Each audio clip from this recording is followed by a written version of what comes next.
اپنی شمشیر برا اپنے گلے میں حمائل کی، یعنی کہ اپنی گلے میں جو ہے انہوں نے اپنی تلوار لٹکائی اور اپنے ارادے کو عملی جامہ پہنانے کا عزم بالجزم کر کے وہ اپنے گھر سے نکلے۔ گرمی کا موسم تھا، دوپہر کا وقت تھا، دھوپ بڑی سخت تھی، گرم لو جسم کو جھلسا رہی تھی، لیکن عمر ان تمام چیزوں سے بے نیاز اپنی دھن میں گم آگے بڑھ رہے تھے۔ راستے میں ایک قریشی نوجوان نعیم بن عبداللہ سے مد بھیڑ ہو گئی ان کی۔ نعیم مسلمان ہو چکے تھے، لیکن آپ نے اسلام کو ظاہر نہیں کیا تھا۔ عمر کے تیور دیکھ کر ان سے صبر نہ ہو سکا، پوچھ لیا عمر کدھر کا قصد ہے؟ عمر نے بڑی رونق سے جواب دیا کہ اس شخص کا سر قلم کرنے جا رہا ہوں جس نے میرے شہر کا سکون چھین لیا ہے اور گھر گھر نفرت کے انگارے دہکا دیے ہیں۔ نعیم نے کہا کہ ادھر بعد میں جانا، پہلے اپنے گھر کی خبر لو۔ تیری بہن فاطمہ اور تیرے بہنوئی سعید بن زید مسلمان ہو چکے ہیں۔ بس یہ خبر سننا تھا کہ عمر رضی اللہ تعالیٰ عنہ کے اوسر خطا ہو گئے۔ آگے بڑھنے کے بجائے اپنے بہنوئی کا گھر کا رخ کیا۔ وہاں پہنچ کر دروازے کے ساتھ کان لگا کر سننے کی کوشش کی تو کسی کلام کے پڑھے جانے کی آواز سنائی دی۔ زور سے دروازے پر جو ہے انہوں نے دستک دی۔ اندر سے آواز آئی، کون؟ کڑک کر جواب دیا، خطاب کا بیٹا عمر، دروازہ کھولو۔ جب یہ سنا تھا سارا اہل خانہ نے عمر کی آواز سنی تو سہم گئے اور ان اوراق کو احتیاط سے سنبھال کر رکھ دیا جن پر قرآن کی آیتیں لکھی ہوئی تھیں۔ ہمشیرہ نے جا کر دروازہ کھولا۔ اپنی بہن کو دیکھتے ہی عمر بہت غضبناک ہو کر گرجے اور بولے، اے اپنی جان کی دشمن، مجھے پتا چلا ہے کہ تم مرتد ہو گئی ہو۔ دیکھیں یہاں کیا ہو رہا ہے، اسلام لانے والوں کو کہہ رہے ہیں کہ مرتد ہو گئی ہو، اپنا آبائی مذہب چھوڑ دیا ہے اور نیا مذہب قبول کر لیا ہے۔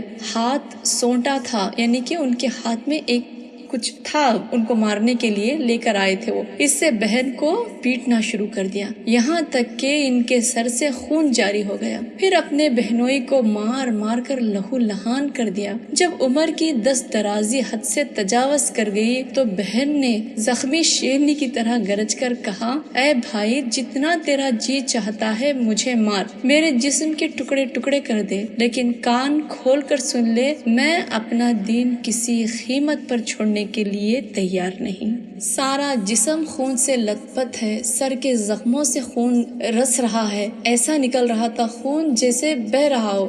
اس حالت میں جرت مندانہ جواب سن کر عمر کا دل پھسیج گیا۔ کہنے لگے، بہن مجھے وہ صحیفہ دکھاؤ جو تم پڑھ رہی تھی۔ بہن نے بے دھڑک جواب دیا کہ تم مشرک ہو، نجس ہو، ناپاک ہو، تم اس صحیفے کو ہاتھ نہیں لگا سکتے۔ اگر تمہیں شوق ہے تو پہلے غسل کر کے اپنے آپ کو پاک کرو، تب میں تمہیں وہ صحیفے پڑھنے کے لیے دے سکتی ہوں۔ عمر اٹھے، غسل کیا۔ بہن فاطمہ نے وہ صحیفے بھائی کو دیا، کھولا تو سامنے سورہ طہ تھی، پڑھا شروع کیا۔ ابھی چند آیتیں تلاوت کی تھی، اس کی تاثیر سے سنگ خارا سے بھی سخت تر دل پانی پانی ہو گیا، آنکھوں سے ٹپ ٹپ آنسو گرنے لگے۔ بے چین ہو کر پوچھے کہ حضور کریم صلی اللہ علیہ وسلم کہاں ہیں؟ میں ان کی خدمت میں حاضر ہو کر اپنی بگڑی سنوارنا چاہتا ہوں۔ یہ سارا انقلاب خود بخود رونما نہیں ہوا تھا، بلکہ اس کے پس پردہ محبوب رب العالمین سرکار دو جہاں صلی اللہ علیہ وسلم کی دعا کی تاثیر کار فرما تھی۔ صرف ایک روز پہلے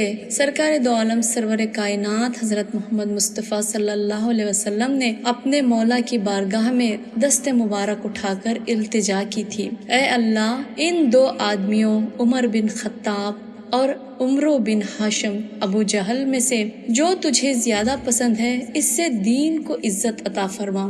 رسول کریم صلی اللہ علیہ وسلم اس وقت دار ارقم میں اپنے جانثاروں کے ساتھ تشریف فرما تھے۔ دروازہ بند تھا، اس پر دستک ہوئی۔ کسی نے دروازے کے سوراخ سے دیکھا کہ عمر رضی اللہ تعالیٰ عنہ باہر کھڑے ہیں، ننگی تلوار گلے میں لٹک رہی ہے۔ صحابہ جھجکے، دروازہ کھولے یا نہ کھولے؟ حضرت حمزہ موجود تھے، فرمایا، مت ڈرو، دروازہ کھول دو۔ اگر عمر اندر داخل ہو کر بارگاہ مصطفیٰ کے آداب ملحوظ رکھے گا تو ہم ادب و احترام سے اس کو خوش آمدید مزید کہیں گے، اور اگر اس کی نیت میں ذرا فتور محسوس ہوا تو اسی کی تلوار سے اسے چھین کر اس کا سر اڑا دیا جائے گا۔ اور رسول کریم صلی اللہ علیہ وسلم نے فرمایا دروازہ کھول دو، اللہ تعالیٰ نے اگر اس کی بھلائی کا ارادہ فرمایا ہے تو اس کو ہدایت دے دے گا۔ چنانچہ دروازہ کھول دیا گیا۔ دو آدمیوں نے عمر کو دونوں بازوں سے پکڑ لیا، یہاں تک کہ وہ رسول کریم صلی اللہ علیہ وسلم کے قریب پہنچ گئے۔ آپ صلی اللہ علیہ وسلم نے فرمایا اسے چھوڑ دو، انہوں نے چھوڑ دیا۔ نبی کریم صلی اللہ علیہ وسلم اٹھے اور عمر کی چادر پکڑ کر اسے زور سے جھٹکا دیا اور فرمایا اے عمر اسلام قبول کر لے، اے اللہ اس کے دل کو ہدایت کے نور سے روشن کر دے، اے اللہ عمر بن خطاب کو ہدایت عطا فرما، اے اللہ عمر بن خطاب کے ذریعے دین کو عزت بخش، اے اللہ عمر کے سینے میں اسلام کی جو عداوت ہے اس کو نکال دے اور اس کو ایمان سے تبدیل کر دے۔ اتنا کہنا تھا کہ عمر رضی اللہ تعالیٰ عنہ کہتے ہیں کہ میں نے اس کے بعد عرض کیا اشہد ان لا الہ الا اللہ وانک رسول اللہ، میں گواہی دیتا ہوں کہ اللہ کے سوا کوئی عبادت کے لائق نہیں اور آپ صلی اللہ علیہ وسلم کے اللہ کے سچے رسول ہیں۔ حضور نے جب یہ سنا تو فرات مسرت سے نعرہ تکبیر بلند کیا۔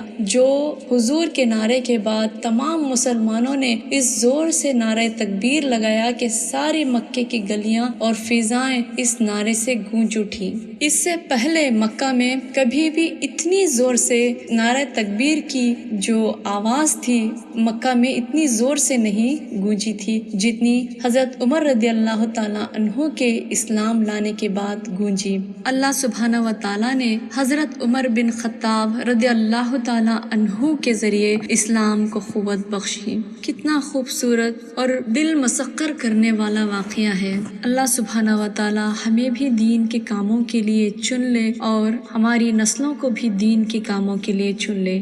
آمین ثم آمین یا رب العالمین۔ وآخر الدعوانا ان الحمد للہ رب العالمین۔ سبحانک اللہم ربنا وبحمدک اشہد ان لا الہ الا انت ونستغفرک واتوب الیک۔ السلام علیکم ورحمۃ اللہ وبرکاتہ۔